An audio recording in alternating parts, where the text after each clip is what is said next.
If you take your credit card and you go shopping and you run up a large credit card debt, you're running a trade deficit with all those shops.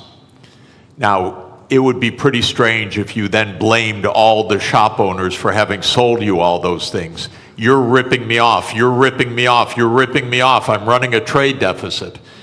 That is the level of understanding of the President of the United States. The trade deficit does not represent at all trade policies. It represents spending relative to production or earnings. We call that an identity. I teach it in the second day of my course in international monetary economics. Trump never made it to the second day. So he says, you're running a trade deficit, look, they're all cheating me. But all that's happening is the United States is outspending its national income.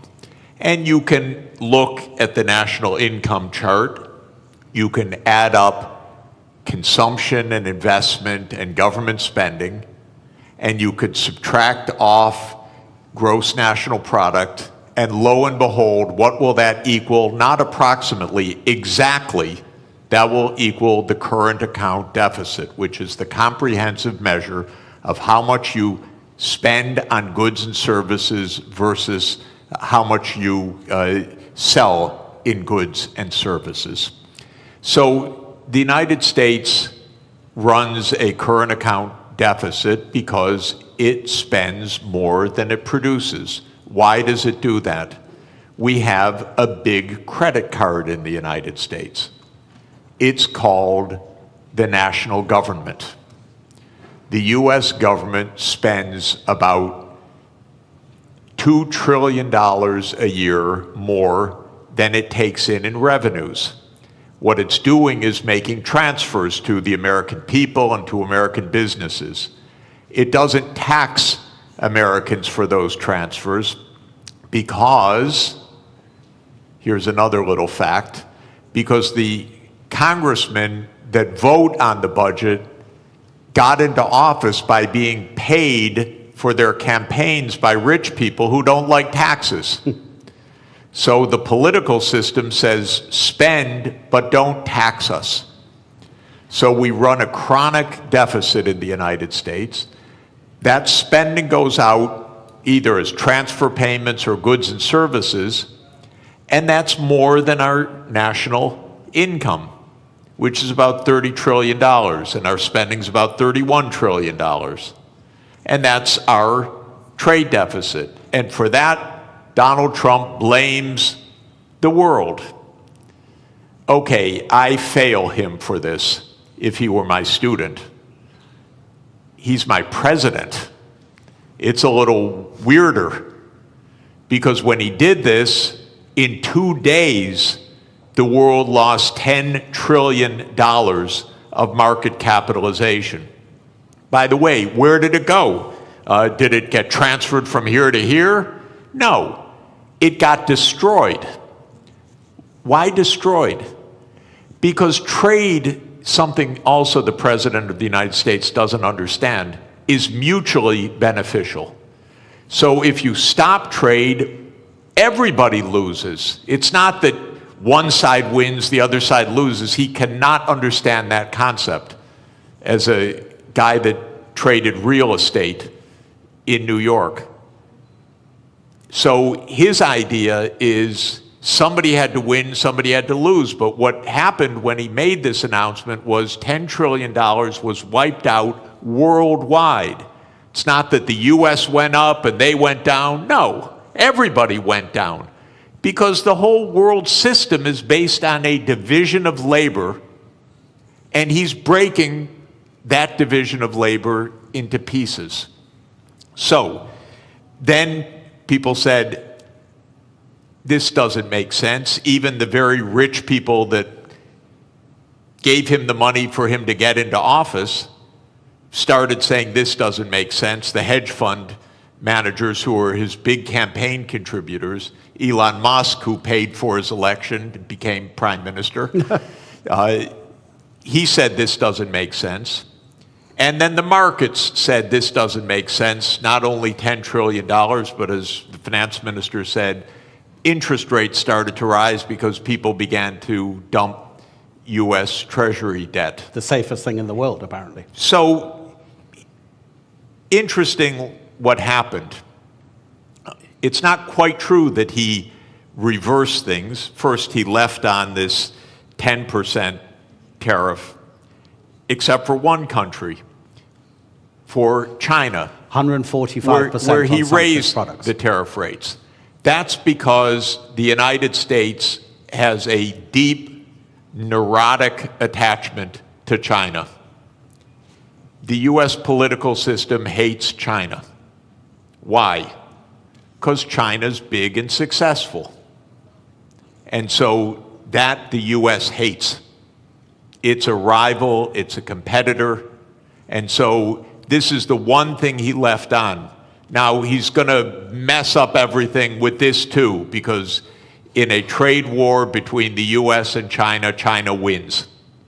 China does not depend on the U.S. market very much. It's about 12% of China's exports. China will do just fine. It's just dumb policy. There's no more, sorry to say it, there's just no more explanation to this than that. It makes no sense. Now, it raises, if I could, just one last point. How can this happen when it makes no sense? And that, people should understand, we are in one-person rule in the United States. Our political system is in a state of collapse. What President Trump did is an emergency decree. Everything he does is an emergency decree. Literally, you can go on to whitehouse.gov and then follow the menu to executive decrees. And there are dozens of them. And each one starts the same way. With the powers invested in me as President of the United States, I hereby declare A, nonsense, B, nonsense, C, nonsense. Because he's king. Those powers are not invested in the President of the United States. They're invested in the Congress. You read Article 1, Section 8 of our Constitution. It says that all duties originate with the Congress. And specifically in the lower house, all legislation has to start in the House of Representatives. But the U.S., starting in 1945 after World War II, became a military state to a large extent. And so it sprinkled in its legislation emergency, emergency, emergency. And Trump doesn't have to prove anything's an emergency, he just has to say something's an emergency. So suddenly the trade deficit became an emergency, and on that basis he issues a one-person rule. Even his aides don't know what he's doing. You raise one final interesting issue, which is that the market recovered about $4 trillion when he reversed. Anyone who knew that 5 minutes before made billions. This is not the cleanest government in the world, I can tell you. I'd be hugely surprised if some people didn't know just a bit ahead of time, starting with members of the U.S. Congress, by the way. Look, we'll get into the more general issues about protectionism and the end of globalization, question mark, in a minute. But I think what's happening and the directives coming from the White House is such a perfect example of what this panel is about. I'd just like to stay on this just for a few more minutes. Minister, is protectionism always a short-term aim And does it always come at the expense of the longer-term gain? Donald Trump hasn't said it in public, but apparently in private, during his first term, he was asked about the problem of the US national debt. And his answer was, I don't care because I'll be dead by the time it's a problem. And apparently that's also his approach to the climate crisis. So is this protectionism coming from the White House a short-term fix which is going to hurt America in the longer term in terms of how it grows?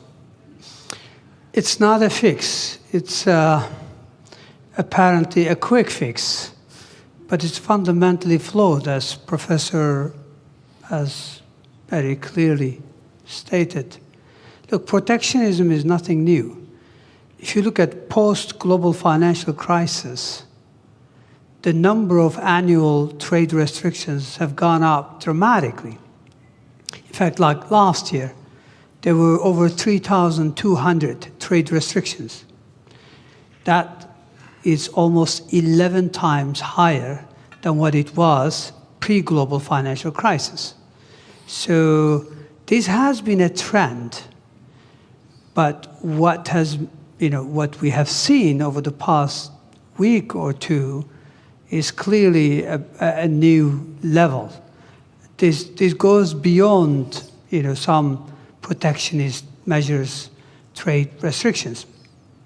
This goes into something, an all-out trade war. So that's really worrisome, because if you go back, again, if you look at 20 years to global financial crisis, global annual trade growth was 2 times world real GDP growth rate.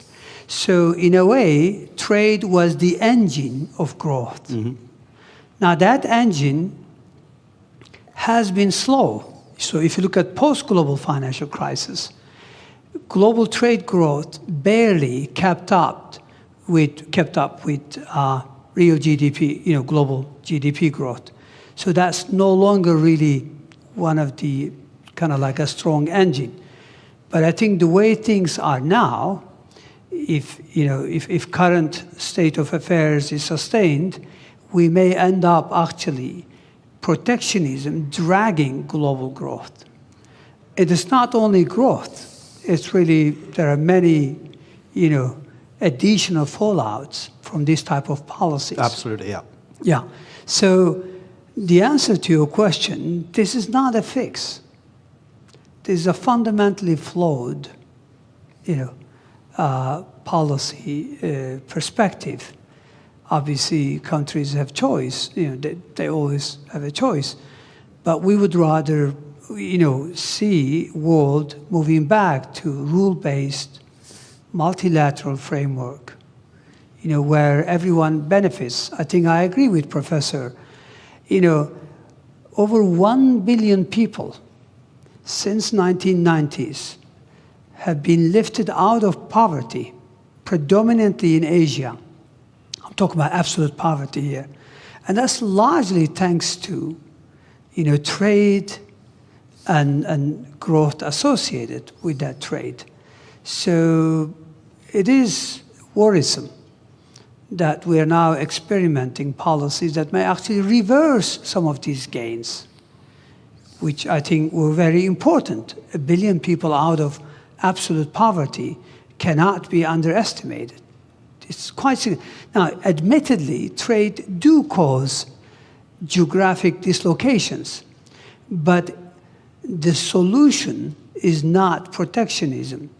The solution lies more internal sound policies, structural remedies, but also you can deploy tax policy, incentives, and other things to address, dislocations in regions caused by, global trade openness. So it's not a level, but protectionism will create more inequalities. It will create bigger problems. Already you've got significant headwinds for global growth. Aging population, high global indebtedness, impending climate crisis.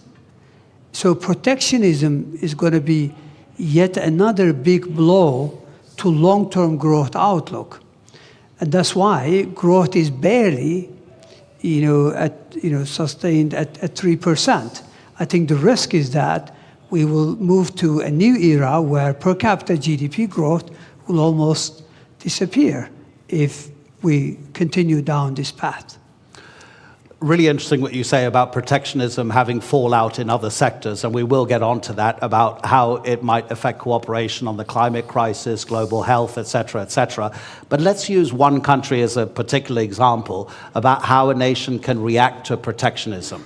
So we have the US tariffs, which in 90 days will come into effect beyond the 10% that Donald Trump has placed. Let's take two rich countries. UK and Singapore will stay at 10%. Bangladesh and Botswana will both go up to 37%. Laos will be 48%. Syria will be 41%. Lesotho in southern Africa will be 50%.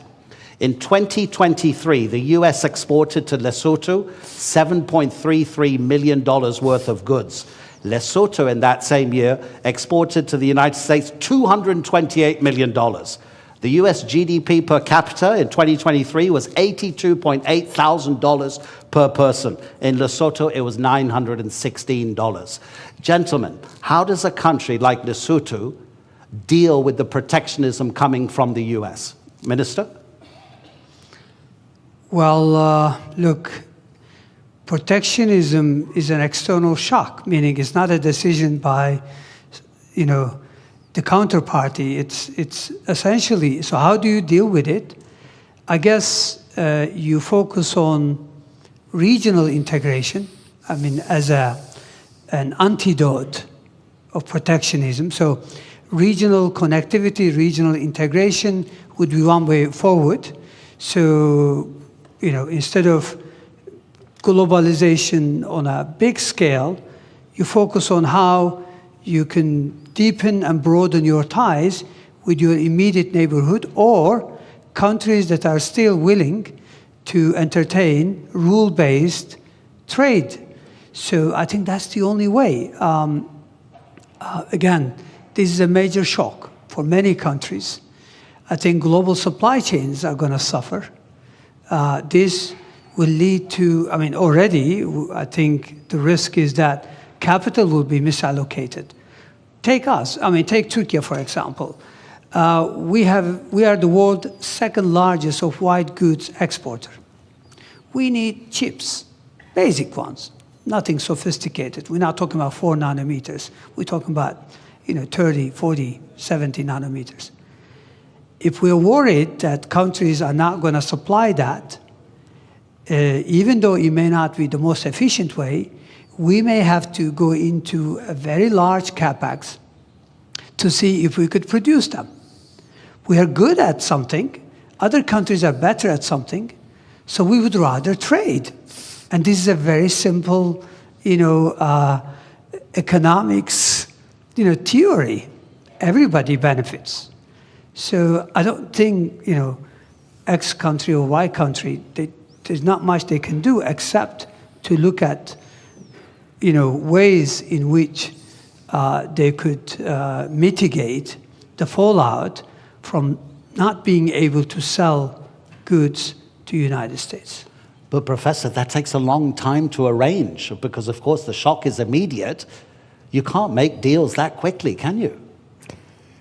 I think the particular tariff rates that Trump announced last week that led to that financial bloodbath are not going to come back. So I don't think we're going to hear again about those numbers after 90 days. 90 days in U.S. time now is infinity. It's eternity. We'll never hear those numbers again. Where did those numbers come from? Something, again, so stupid you can't believe that any country would do this. But the idea is the following.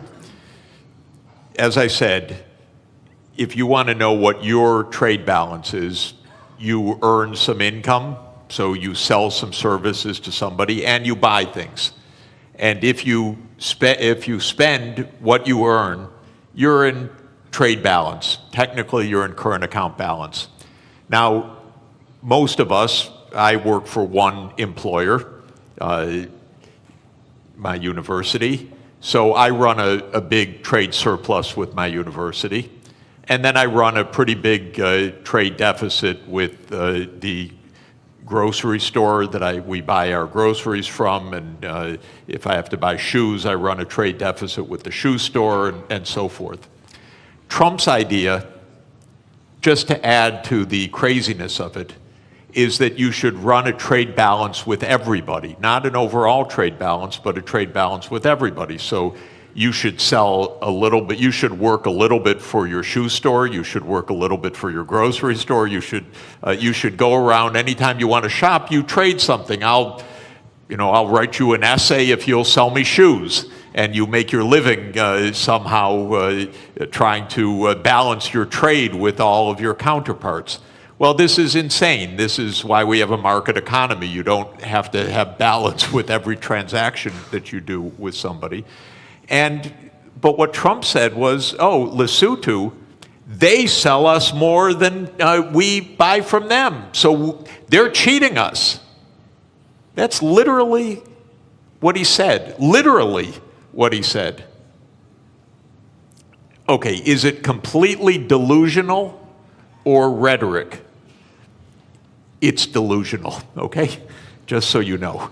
It's weird. But anyway, now, then he calculated a formula. Okay, Lesotho, we have to tax them by the amount to reduce the imports from them so that we have balance with Lesotho. And then they made some absolutely stupid formula that you would not accept in a first year, third week class. It came out of the US Trade Representative's office. They probably were told, do it overnight, the boss wants it. And then they came up with a list of tariffs, country by country, based on the bilateral trade balance. You cannot make this stuff up. This is not it used to be not a Mickey Mouse country, my country. But this is Mickey Mouse. This is not, and I apologize to Mickey Mouse. He would not do this. Mickey Mouse is smarter than this. So we are in a crazy land, actually, with this. Now, it stopped for a moment. We'll never hear those numbers again. I don't know what we'll hear in 3 months. God help us, really. Because it probably won't have to do with trade. It'll have to do with something else.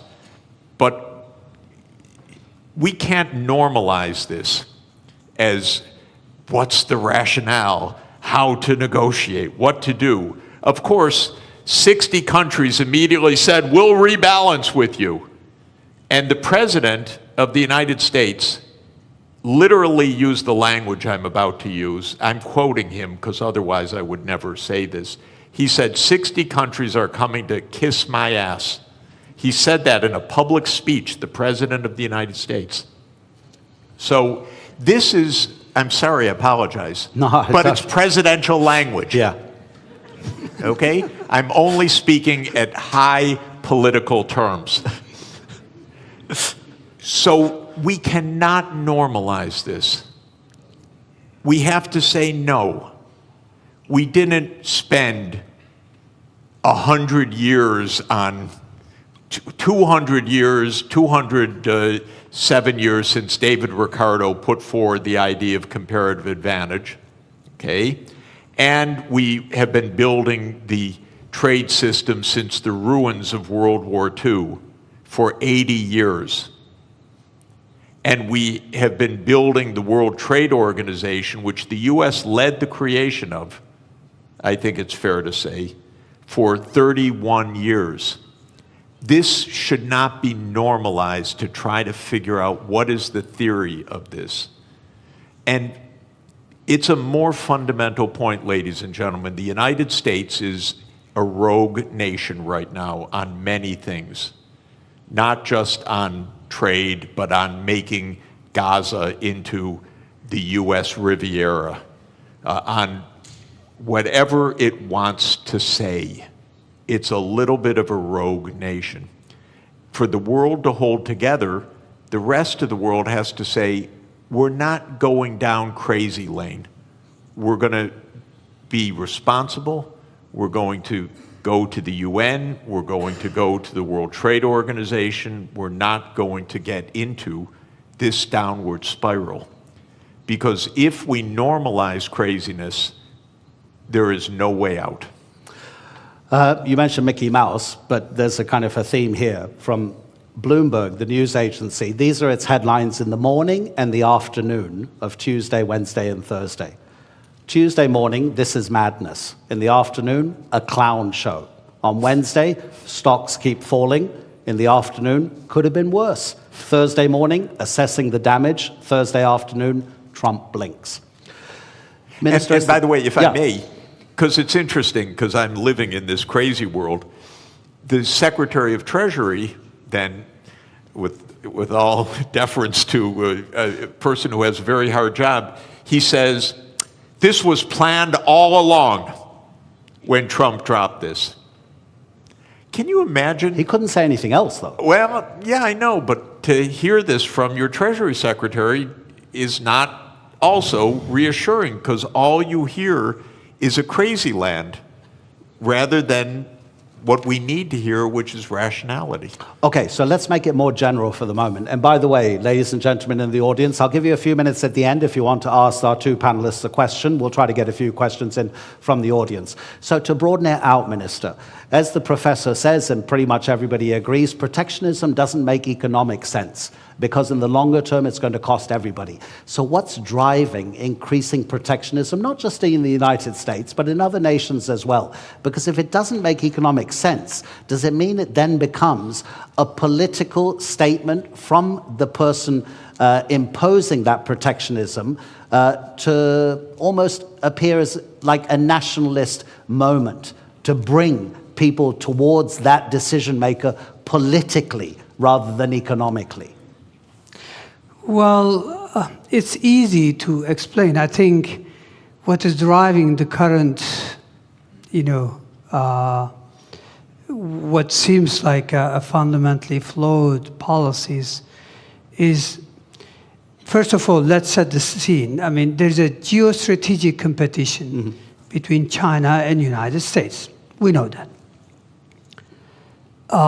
China has what it takes to become a superpower because it has human capital, it has state-of-art infrastructure, and now it's catching up in technology.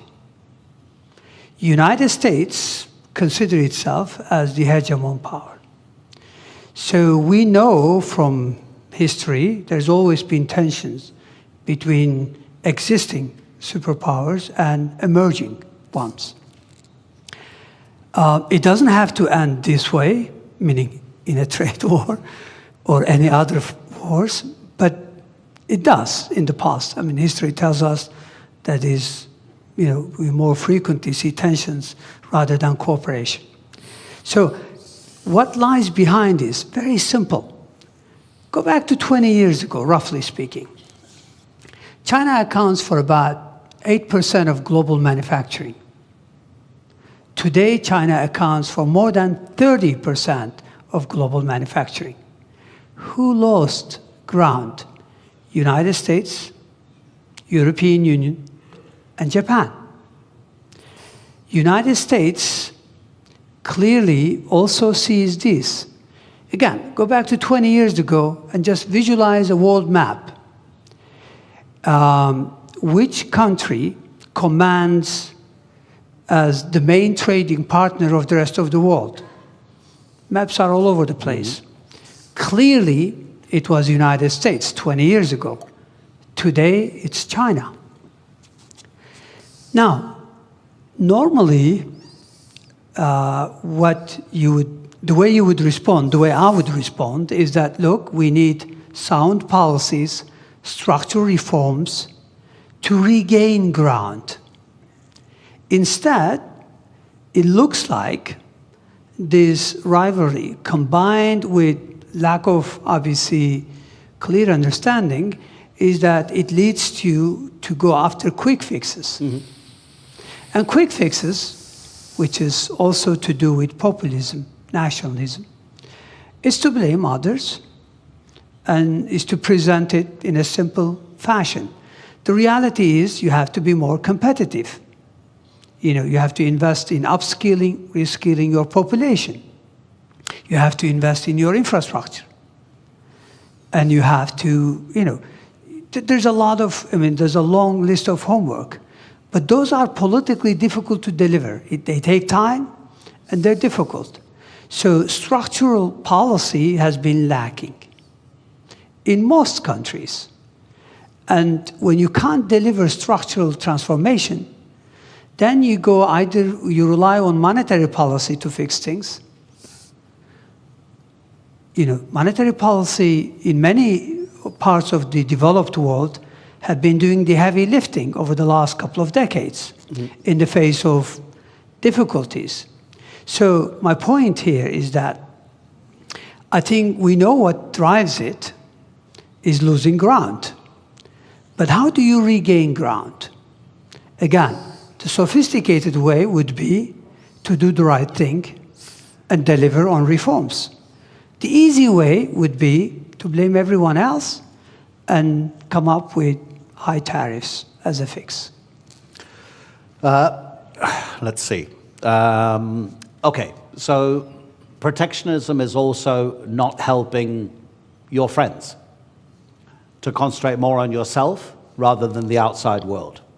We know that the drastic cuts to USAID, the Agency for International Development, has already or is going to cost lives. Myanmar's recent earthquake, the Americans have been for decades maybe the most important first responder, sending hundreds of rescue workers. They sent 3 administrators. They didn't send a single rescue worker. They laid off recently some people working for the federal government on the US nuclear program. They realized very quickly within a couple of days that it was actually a national security issue, so they were told to come back to their office. The office said, sorry, they've been excluded from their federal email, so we can't get in touch with them. So they couldn't re-employ them.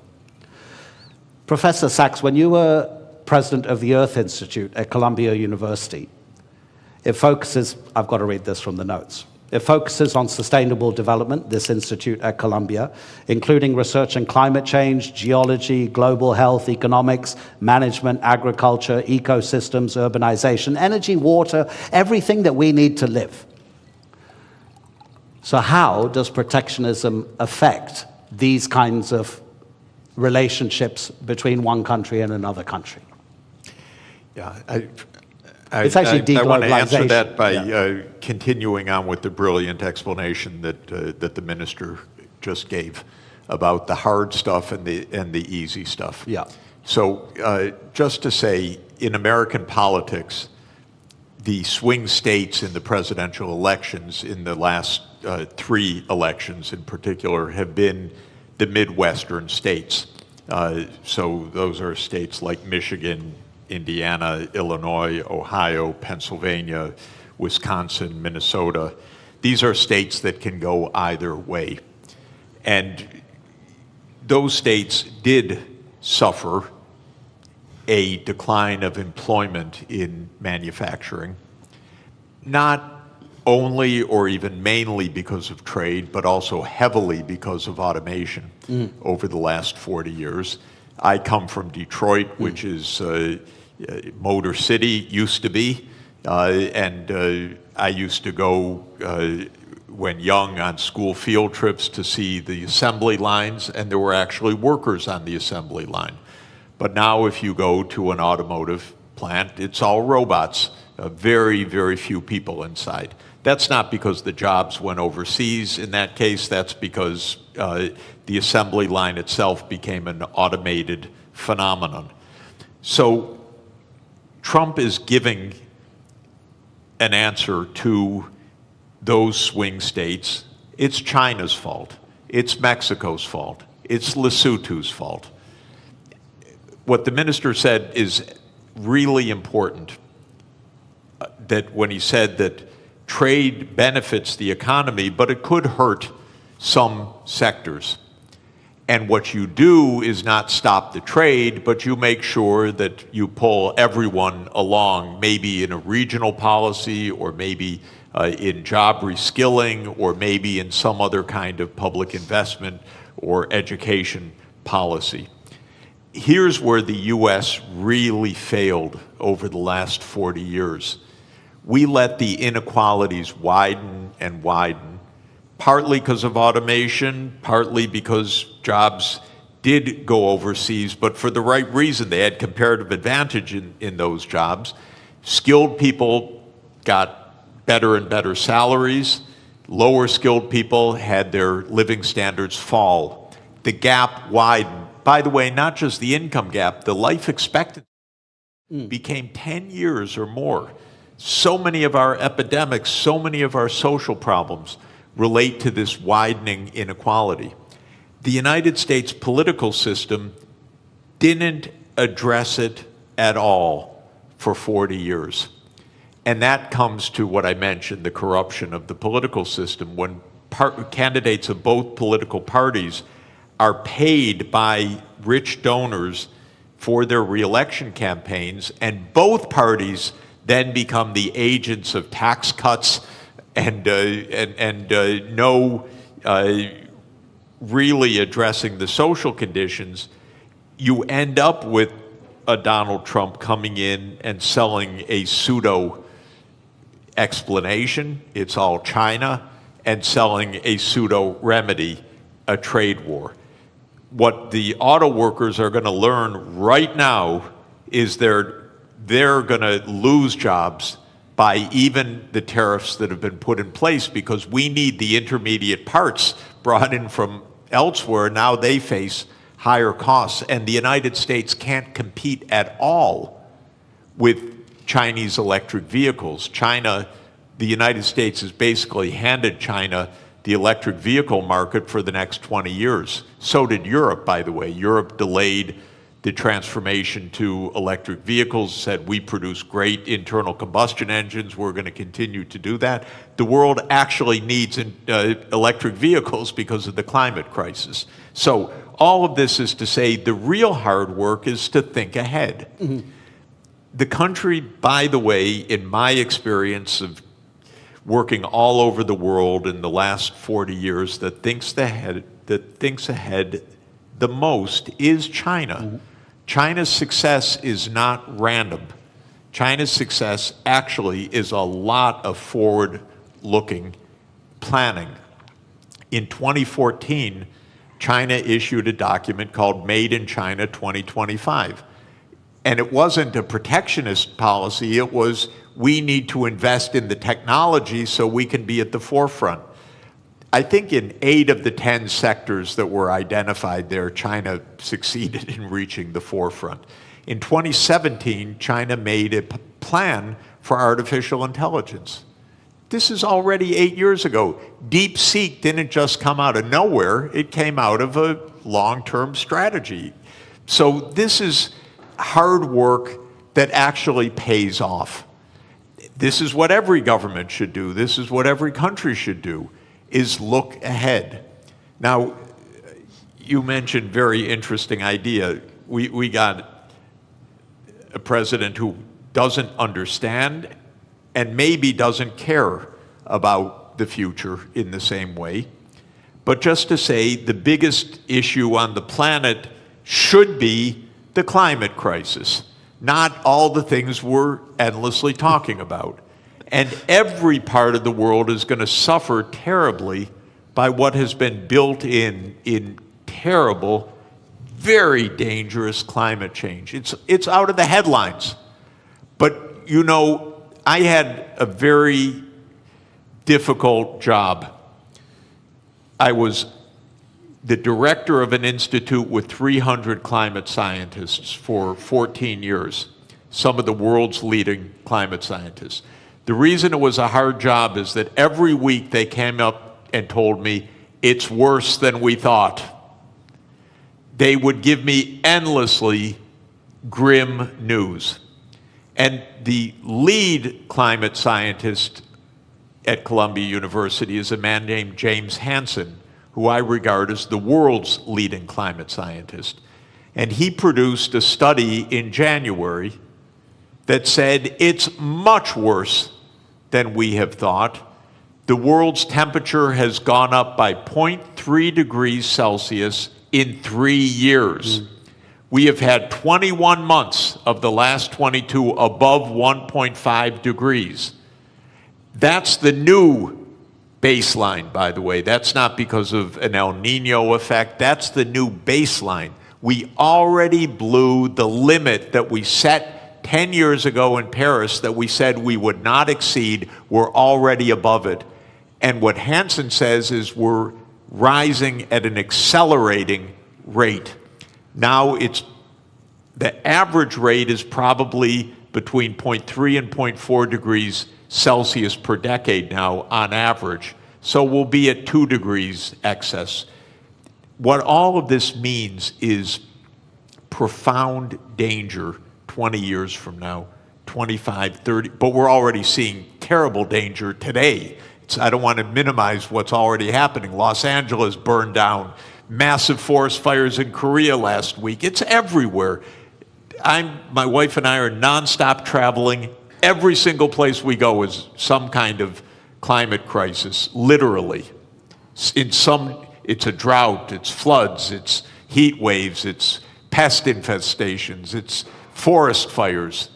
And the sea level is going to rise by many meters, which is not great for Istanbul, by the way, and not great for coastal areas. It's very dangerous what is built into the system.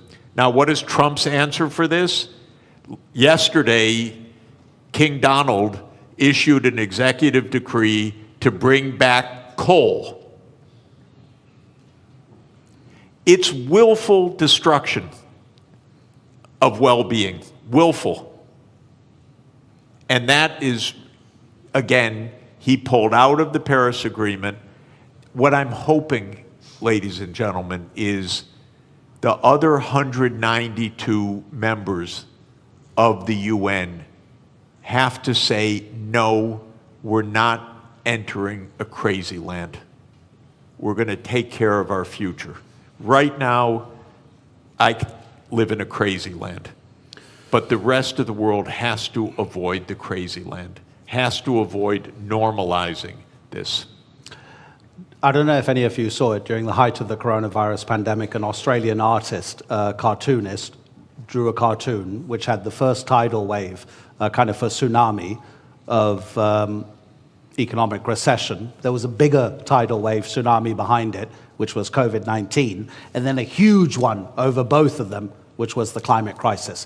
So get ready, I'll give you a chance to ask a few questions, but I just wanted to address one final issue to the minister. And I was getting a bit depressed, Professor, when you were talking about that. I tell my kids since they were born, they're now 21 and 19, live anywhere you want in the world, but don't live near the coast or near a river. The professor is saying that the climate crisis is going to be one of, probably I'm kind of, putting words into your mouth, Professor, that deglobalization, if it becomes more and more of a popular sentiment and policy, the climate crisis will be affected because of a lack of cooperation through deglobalization. Minister, what other big dangers do you see if the trend of deglobalization gathers pace? Well, as I mentioned earlier, in addition to the impending climate crisis, which could have a devastating impact on the future of humanity, I think we are faced with significant headwinds that already exist, but some of them could become more complicated. One of them is high global indebtedness. Mm-hmm. If protectionism clearly goes the way it is today, meaning if we really go into these trade wars, and if this leads to higher inflation, even for a couple of years, if that's the case, then that means long-term interest rates are likely to rise. And if that is so, then many countries are already struggling to manage their debt service. Global indebtedness, if you look at it, overall indebtedness was 328% last year. 328% of GDP. Yeah. This is huge. When interest rates are very low, no big deal. But when rates go up, clearly that's a big issue. I mean, look at the Turkish scene. Yes, we've had a, domestic, domestic issue that led to some market turbulence. But what happened post-April 2, CDS have gone through the roof. CDS are country risk premium. Our external bond yields, 10-year, 5-year, they all gone up significantly on the back of these tariffs. I think there are already many countries, according to UN, that pay more on interest on debt than what they are able to earmark for education and healthcare combined. So I think we already have issues such as indebtedness that the current trend could exacerbate. An aging population already could create huge constraints on public finances going forward. So those are some of the additional headwinds that exist that could actually serve as speed limit or a drag on growth. So I think the world, and I agree with Professor that the world has to, rather than going down this path, we need to cooperate more. We need to work more closely on climate change, on how to address other problems, because protectionism will also lead to probably global inequalities. If you don't allow AI chips to be freely available to everyone, clearly that's a big issue, because then many countries will be left behind in terms of tapping this AI that has immense potential to boost productivity.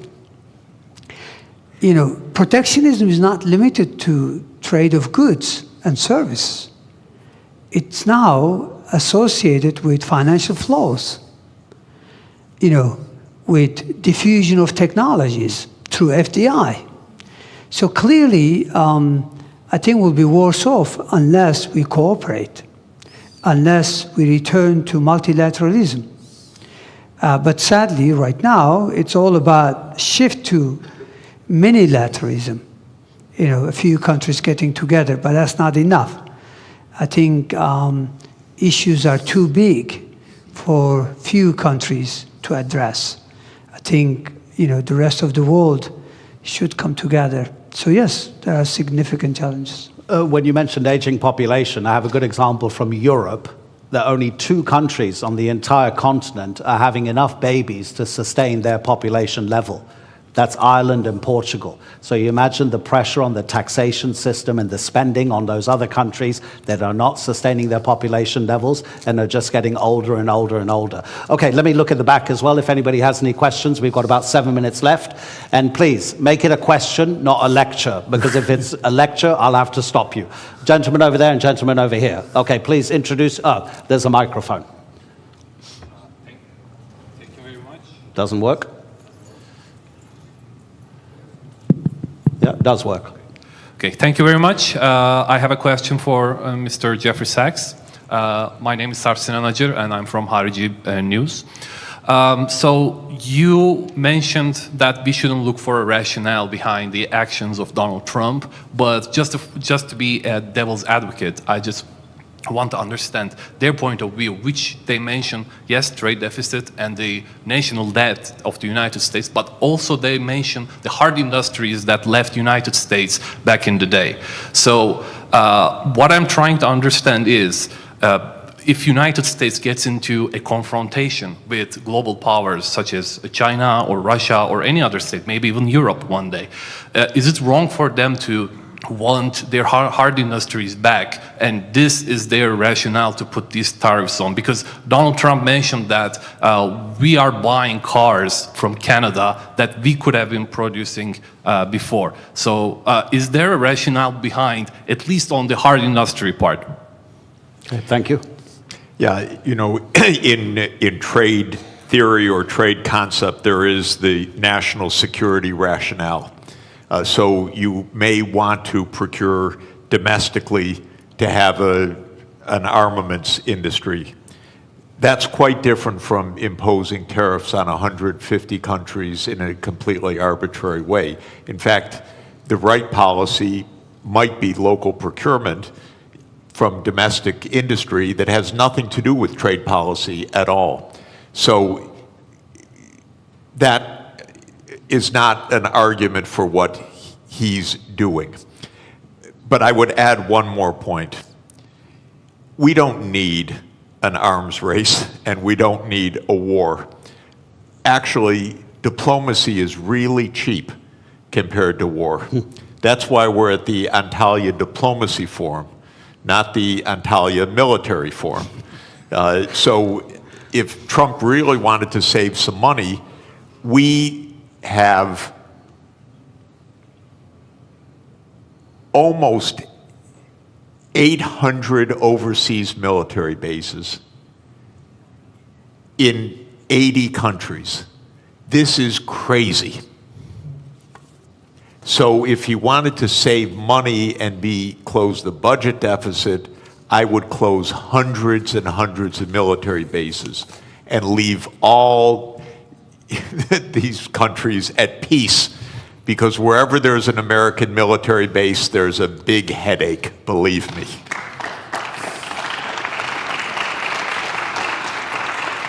Sir, okay, is your question to the finance minister? Is your question to the finance minister or to the professor? Because I want to even things up. I would come back to you if it was for the professor, but if you, okay, let's address it to the finance minister.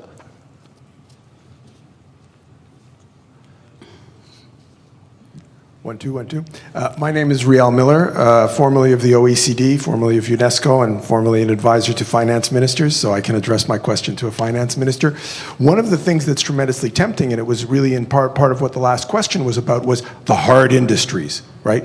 So now let's go back to being an extractive economy. Coal mining, you know, in Canada, I'm Canadian originally, beaver skins, right, that we sent over. So resources, right? Now, we have seen in the past, historically, when there was a move from natural resources to manufacturing, it was quite difficult for the society and the politics to change, because the oligarchs of resources were not the oligarchs of manufacturing. So I have a question which relates to the historical context we're in. What if we're moving to intangible economies? What if we're moving away from tangibles in general, and those robots are going to take care of producing intangibles? How do we talk to people who are nervous and worried because they're accustomed? I go to Germany and I say, can Germany be rich without producing cars? And they go, oh, never. I said, well, could Britain be rich without producing coal? Never. And so we have this historical difficulty of making the transition. And I wonder what you can say in a country like Turkey, where you are making the transition through industry, and China through catch-up and convergence. But can we begin to talk about going beyond the tangible economy? Of course, we can imagine, because if you look at the last couple of 100 years, there has been significant, trends. I mean, if I'm not mistaken, if you go back to 200 years ago, 90% of employment was in agriculture. Today, in developed West, it's about 1%, 2%. But we are much better off. So I think we can extrapolate.